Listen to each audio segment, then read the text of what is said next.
சாஸ்திரத்தையும் சட்டத்தையும் உள்ளே கொண்டு வராதீங்க. பெண் விடுதலைக்காக சில சட்டங்கள் பேசுகிறது அப்படின்னு சொன்னால் அதை சாஸ்திரத்தில் கொண்டு வராதீங்க. ஏன்னா ரொம்ப மன வருத்தத்தோடு சொல்கிறேன், இந்த டைவர்ஸ் கலாச்சாரம் அதிகமாகிட்டு. டைவர்ஸ்ன்றது சட்டம், விவாகம்ன்றது சாஸ்திரம்.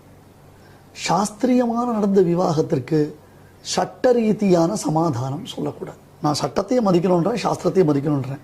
ஆனால் சட்டத்தையும் சாஸ்திரத்தையும் பிசையக்கூடாது இல்லையா? அப்போ சாஸ்திரத்தை தனியாக பாரு, சட்டத்தை தனியாக பாரு. சாஸ்திரத்துக்கு சட்டத்திலும் தீர்மானம் கொண்டு வரும். அம்மா என்ன சொல்றாருன்னா, சட்டத்தையும் சாஸ்திரத்தையும் பிசையப்படாது அப்படின்னு சொல்றாரு.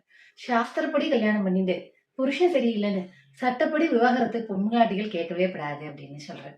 ஏமாமா, சட்டப்படி தீர்ப்பு கொடுக்க வேண்டிய நீதிபதிகள் சாஸ்திரத்தை படிச்சுட்டு வந்து, புராண இதிகாசத்தை படிச்சுட்டு வந்து, மனுஸ்மிருதியை படிச்சுட்டு வந்து தீர்ப்பு கொடுக்குறாளே, அது தப்புன்னு சொல்ல மாட்டேல. மாமா என்ன வருத்தப்படுறாரு அப்படின்னா, சாஸ்திரப்படி பெண்களுக்கு சொத்துரிமை இல்லைன்னு சொல்லியிருக்கோம். அதை இந்த திமுக அரசு சட்டப்படி பெண்களுக்கு சொத்துரிமை இருக்குன்னு எடுத்துன்னு வந்துருத்தேன்னு ரொம்ப வேதனைப்படுறாரு. சாஸ்திரப்படி கோவில்ல அர்ச்சகரா பிராமணா மட்டும்தான் இருக்கணும் அப்படின்னு சொல்றது. ஆனா இந்த திமுக அரசு சட்டப்படி எல்லா ஜாதிக்காராலும் அர்ச்சகராகலாம் அப்படின்னு சட்டம் எடுத்துன்னு வந்துருத்தேன்னு மாமா உள்ளுக்குள்ள வேதனைப்படுறது முகத்துல தெரியுது. சாஸ்திரப்படி புருஷாலாம் கல்யாணம் பண்ணிட்டு அந்த சாஸ்திர காரியங்களை பாக்குறதுக்கு பொண்டாட்டி தேவை அப்படிங்கறதுனால விவாகரத்து அப்படிங்கறதையே சாஸ்திரத்துல இல்லாம பண்ணியிருக்கிறது. விவாகரத்து அப்படிங்கிற உரிமையை அந்த காங்கிரஸ் நேரு எடுத்துட்டு வந்துட்டாரே அப்படின்னு ரொம்ப வேதனைப்படுறாரு மாமா. அம்பேத்கர் எடுத்துட்டு வர செய்ய சாஸ்திர மாமாக்கள் எல்லாரும் தடுத்து நிறுத்திட்டா. ஆனா அந்த நேரு எடுத்துட்டு வந்தது மாமாக்கு கொஞ்சம் வேதனையா இருக்கு. புராணங்கள் பெண்களின் நிலைப்பாடு என்ன? உயர்ந்த ஸ்தானம், சந்தேகமே வேண்டாம். மகாபாரத யுத்தத்துல தான் பங்கெடுத்துக்க மாட்டேன்னு அர்ஜுனன் கொடுக்கறதுக்கு மெயின் வேலிட் ஸ்டேட்மெண்ட் என்ன அப்படின்னு கேட்டா, பெண்களை ரட்சிக்கிறதுக்கு மனுஷா இல்லாமல் போயிட்டா பெண்கள் கெட்டு போயிடுவான். பெண்கள் கெட்டு போயிட்டான்னா தர்மம் போயிடும், குல தர்மங்கள் போயிடும். பெண்களால் மட்டும்தான் தர்மம் ரட்சிக்கப்படுறது.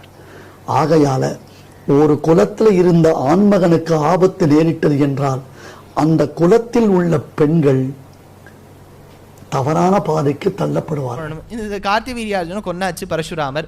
21 தலைமுறை க்ஷத்ரிய ராஜாக்களை கொன்னுட்டார். இது முதல் நாள் பார்த்தோம், பஞ்சசியமந்தகம்ங்கிற க்ஷேத்திரம் பார்க்கும்போது கொன்னுட்டார். இப்போ விஞ்சிருக்கா அந்த க்ஷத்ரிய ராஜாவின் பத்னிகள், குழந்தை இல்லை, என்ன பண்றதுன்னு கேட்டபோது அந்த குலபுரோகிதர் சொன்னாராம், ஊர்ல இருக்கக்கூடிய பிராமணர்களோட உறவு வச்சுட்டு குழந்தைய பெத்துக்குங்கோ அப்படின்னு சொன்னதா பாரதத்தில் எடுக்கிறார். சந்தேகமே வேண்டாம். மகாபாரத யுத்தத்துல தான் பங்கெடுத்துக்க மாட்டேன்னு அர்ஜுனன் கொடுக்கறதுக்கு மெயின் வேலிட் ஸ்டேட்மெண்ட் என்ன அப்படின்னு கேட்டா, பெண்களை ரட்சிக்கிறதுக்கு மனுஷா இல்லாமல் போயிட்டா பெண்கள் கெட்டு போயிடுவான். பெண்கள் கெட்டு போயிட்டான்னா தர்மம் போயிடும், குல தர்மங்கள் போயிடும். பெண்களால் மட்டும்தான் தர்மம் ரட்சிக்கப்படுறது. ஆகையால ஒரு குலத்தில் இருந்த ஆண்மகனுக்கு ஆபத்து நேரிட்டது என்றால் அந்த குலத்தில் உள்ள பெண்கள் தவறான பாதைக்கு தள்ளப்படுவாங்க. என்ன சொல்றாரு அப்படின்னா, ஆண்கள் இல்ல அப்படின்னா அந்த வீட்டு பெண்கள் மான மரியாதையெல்லாம் விட்டுட்டு கெட்டு போயிடுவா அப்படின்னு சொல்றாரு. ஏன் மாமா, இப்படி பெண்களை அசிங்கப்படுத்தி வச்சிருக்கிறதா சாஸ்திரம் கொடுத்த உயர்ந்த இடமா?